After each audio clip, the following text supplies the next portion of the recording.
Olá pessoal, sejam bem-vindos a mais um episódio do podcast Além da Linguagem. Eu sou o professor André Cavallini e este é o 8º episódio da 5ª temporada. Esse episódio ele é um pouco mais pessoal.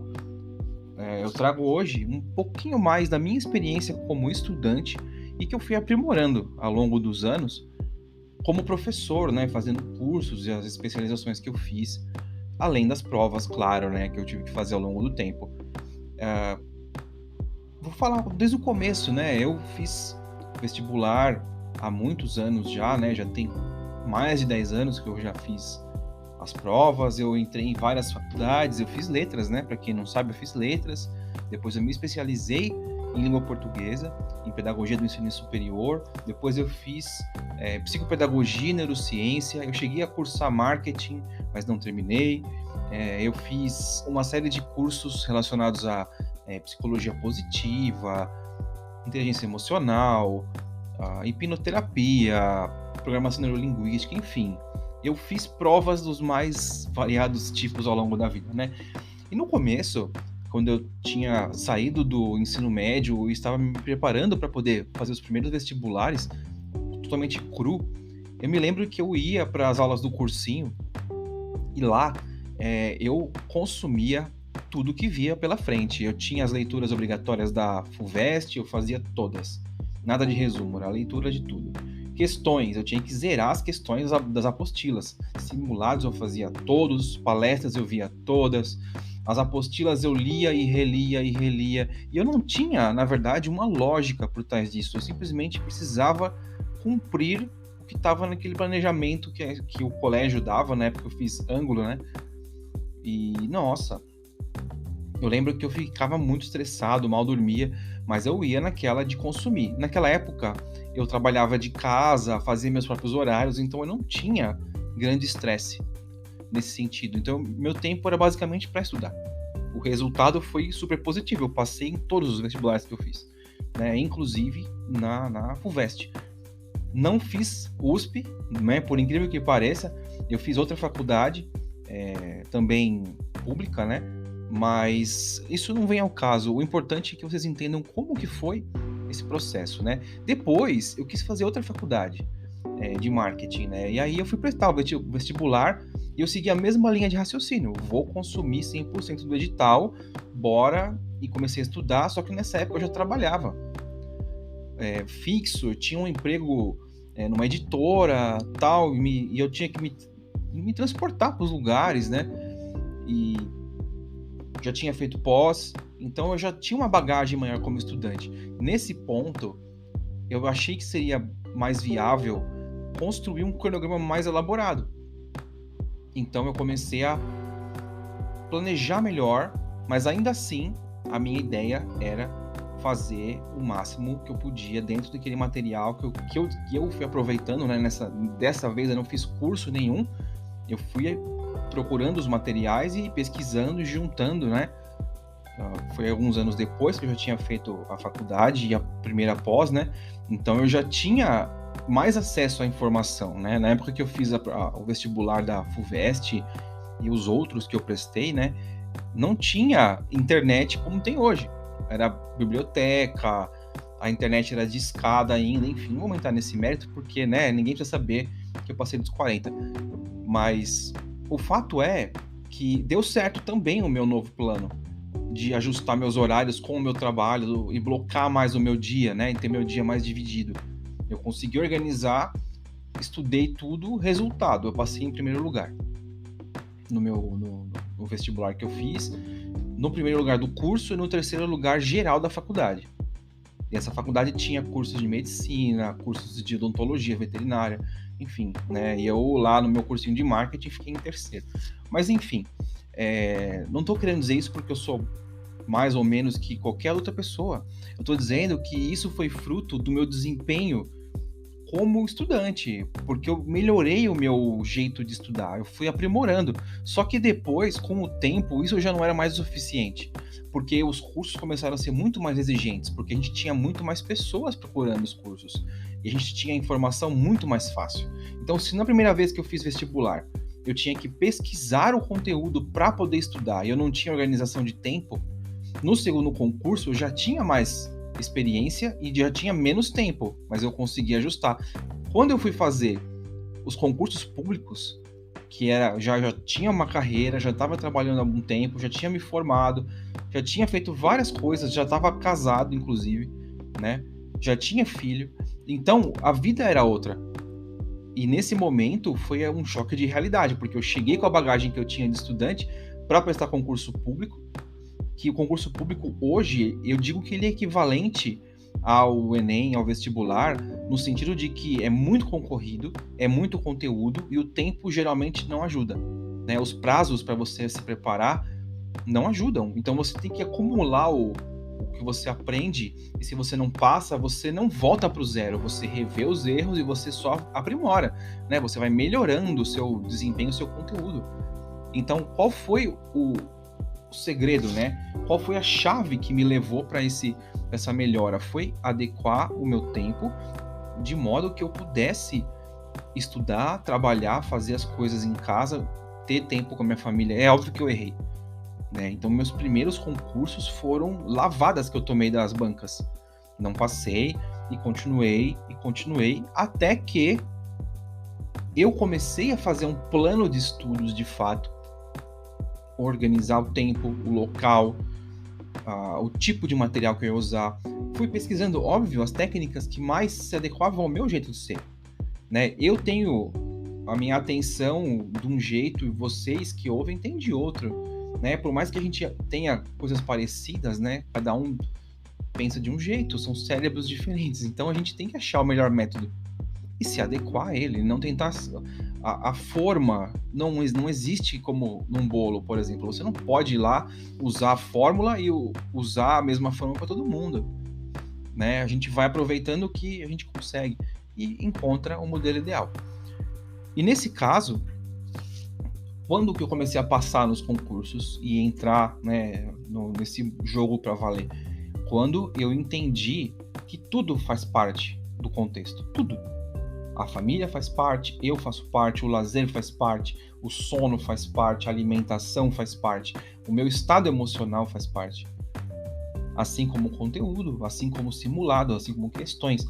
E aí a gente pode discutir em outros episódios, né? E já temos várias discussões sobre isso nos episódios anteriores das temporadas passadas, sobre resumos, sobre questões, estudando por questões, estudando por flashcards, mapas mentais. A gente vai falando sobre isso em vários episódios, mas vamos falar mais ainda, especificamente mais para frente, sobre o resumo, a elaboração do resumo, porque ele é bom, porque ele é ruim, enfim, a gente vai falar sobre isso. Mas nesse momento, é importante para mim e também para você que está aqui escutando, é que você saiba que tudo bem você não conseguir render o seu melhor usando certo método, certa rotina.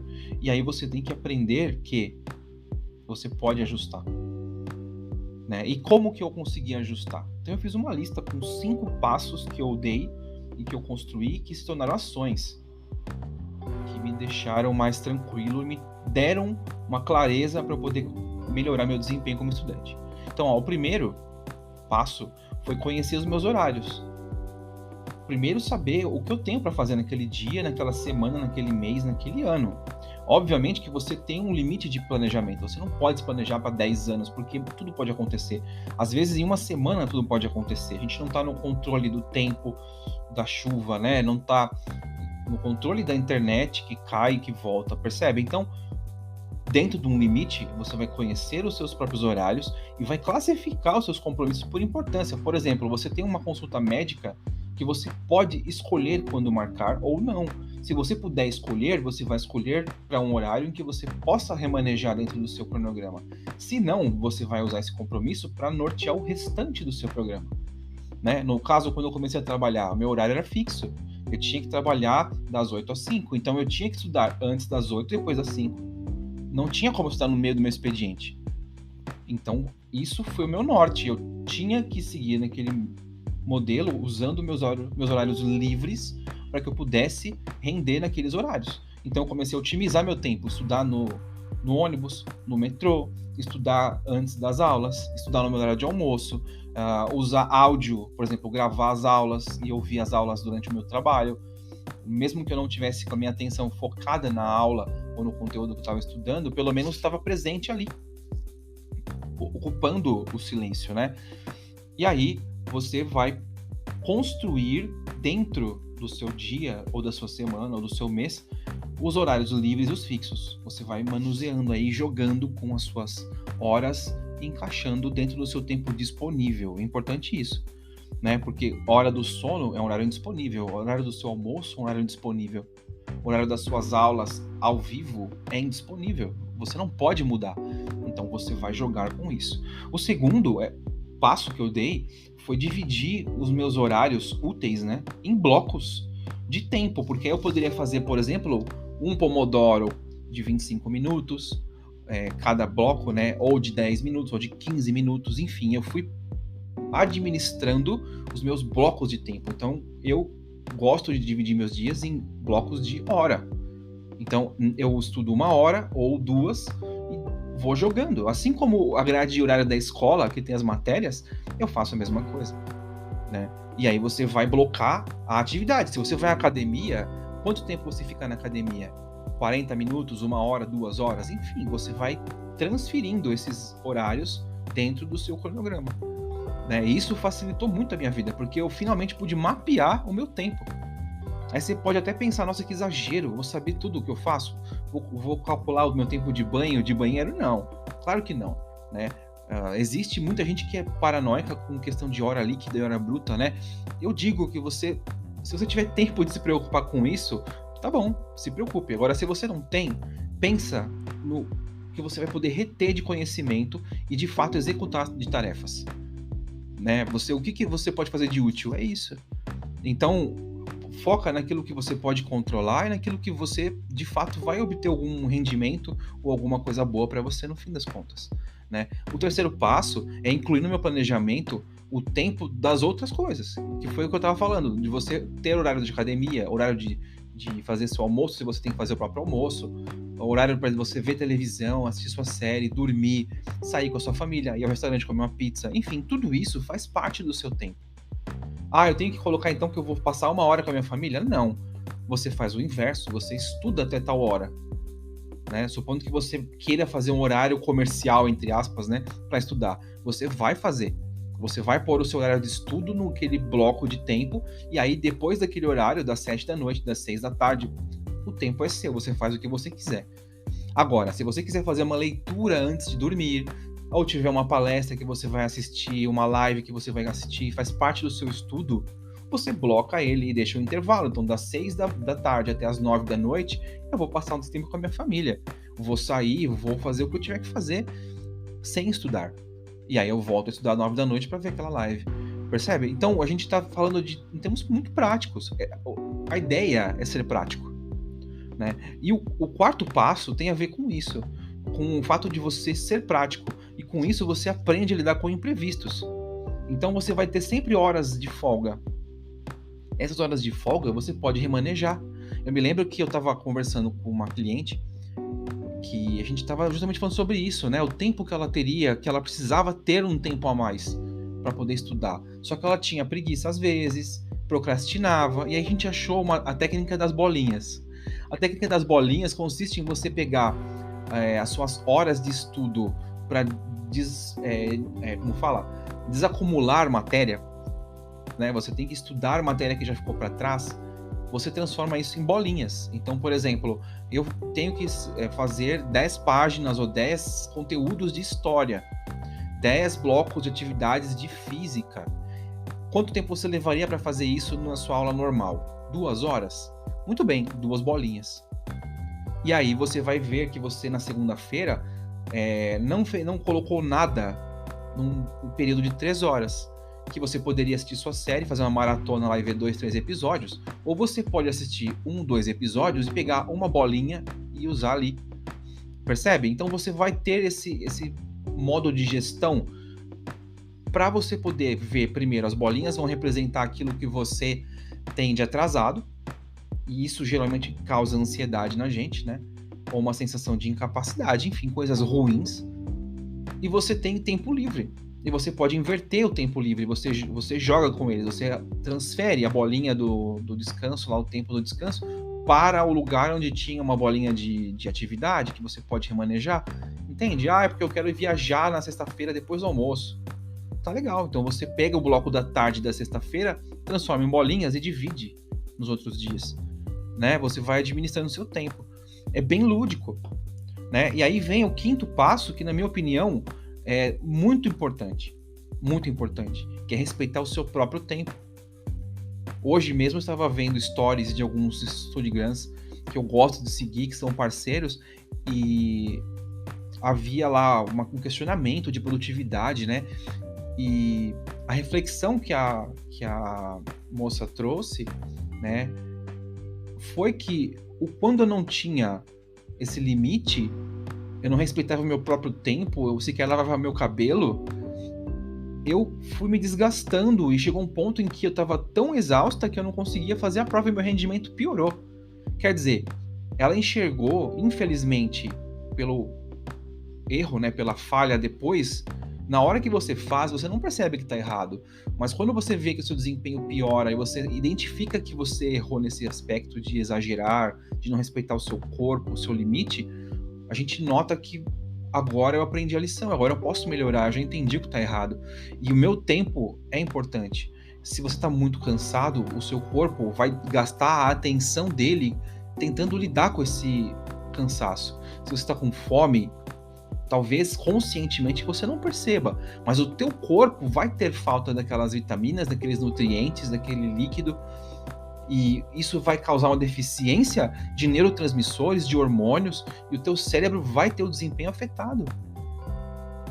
Entendem? Então, quando você descuida do seu tempo, do seu limite, de respeitar o seu corpo, de se respeitar, isso exige um processo de autoconhecimento muito sério, tá? Então, eu brinco, eu tiro um sarro, né? Eu vou trazendo coisas do dia a dia, mas se você for pensar a longo prazo, você está começando a sua vida, né? Indo para um caminho que vai definir o teu lado profissional. E se você já se negligenciar agora, quando você se tornar um médico, ou um arquiteto, ou um engenheiro, ou o que quer que você decida ser na sua vida, você já vai começar com a crença de que em primeiro lugar vai vir o resultado e não o processo, e não você, que vai ser a máquina que vai executar tudo isso.